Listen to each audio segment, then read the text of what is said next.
তুমি যদি আমাকে সত্যি ভালোবাসো, তাহলে আমার সাথে তোমাকে দীঘা অথবা মন্দারমণি হোটেলে যেতেই হবে। কেননা আমি যে তোমাকে ভালোবাসি, আমি কি তোমাকে বিয়ে করব না? তাহলে আমার সাথে শারীরিক মিলনে তোমার আপত্তি কোথায়? এমন প্রেমের অছিলায় বহু মেয়ে তার বয়ফ্রেন্ড কিংবা প্রিয়তমা প্রেমিকের হাত ধরে নিজের অতি গোপনে রাখা, যত্ন করে রাখা শরীরটিকে সমর্পণ করে। আজকাল প্রেম এবং মিলন দুটোই যেন একে অপরের সমার্থক শব্দ হয়ে গেছে। এখনকার ছেলেমেয়েরা প্রেমের মানে বোঝার আগেই শারীরিক সম্পর্কে জড়িয়ে পড়ে। জানি সম্পর্কে এমন একটা সময় আসে যে শরীরটাই সব হয়ে পড়ে। এটা চাওয়া নয়, অনেকটা সময়ের ভিতর গড়িয়ে পড়া এক প্রাকৃতিক প্রবাহ। তবে দেহ স্পর্শ মানেই প্রেম নয়, আর প্রেম মানেই দেহ নাও হতে পারে। তবুও আমরা অস্বীকার করতে পারি না যে এই শরীরের উষ্ণতা, ভাঁজের গভীরতা, নিঃশ্বাসের ভাষা অনেকে না বলা গল্প বলে দেয়। কেউ কেউ শরীর খোঁজে, কিন্তু শরীর মানেই কামনা নয়। শরীর মানে কখনো কখনো আশ্রয়, কখনো ভাঙনের পর নিজেকে জোড়া দেওয়ার জায়গা, আর কখনো নিঃশব্দে বলা ভালোবাসা।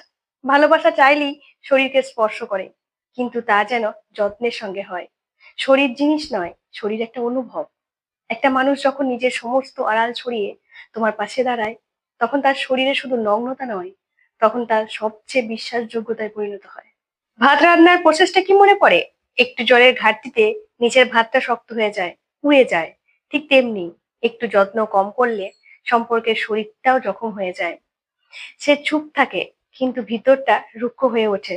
আমি বলি শরীর মানে অভ্যাস নয়, শরীর মানে যত্ন। শরীরে হাত রাখার পর একটা চাদর তুলে দেওয়া, একটা ছোট্ট আচরণটাই বলে দেয় তুমি তাকে কেমন ভালোবাসো। আজকাল অনেকে শরীর ছুঁয়ে শরীরের গন্ধ ভুলে যায়। যেখানে আদর ছিল, সেখানে কেবল ক্লান্তি পড়ে থাকে। তবে যে ভালোবাসা সত্যিকারের, সে শরীরের দাগও ভালোবাসে, ত্রুটিকেও আপন করে নেয়। শরীর একটা ক্যানভাস, যার প্রতিটা রেখায় আঁকা থাকে তার অতীত, ব্যর্থতা, আঘাত ও গোপন অভিমানের ইতিহাস। যদি তুমি একজন শিল্পী হও, তবে সেই শরীরকে ছুঁয়ে তার ভাষা বুঝে নাও। না হলে আঁচড় লেগে যাবে, যেটা তা কখনো মুছবে না। ভালোবাসা মানে এই নয় যে শরীরকে পবিত্র ভেবে দূরে রাখা। ভালোবাসা মানে শরীরকে মানুষ ভেবে আপন করে নেওয়া। যে মানুষ তোমার শরীরে ত্রুটিকে ভালোবেসেছে, সে তোমাকে শুধু শরীর হিসাবে নয়, একজন মানুষ হিসাবেও ভালোবেসেছে। আজকের দিনে সম্পর্ক মানে শুধু চ্যাট নয়, লুকোনো আলিঙ্গন নয়। সম্পর্ক মানে বোঝা, স্পর্শ, সংযম আর যত্ন। ভালোবাসা মানে শরীরকে সম্মান করা নয়, না ছুঁয়ে নয়, বরং ছুঁয়েও। আমার এই ছোট্ট ছোট্ট গল্পগুলো যদি ভালো লেগে থাকে, লাইক শেয়ার কমেন্ট করতে কিন্তু একদম ভুলবে না।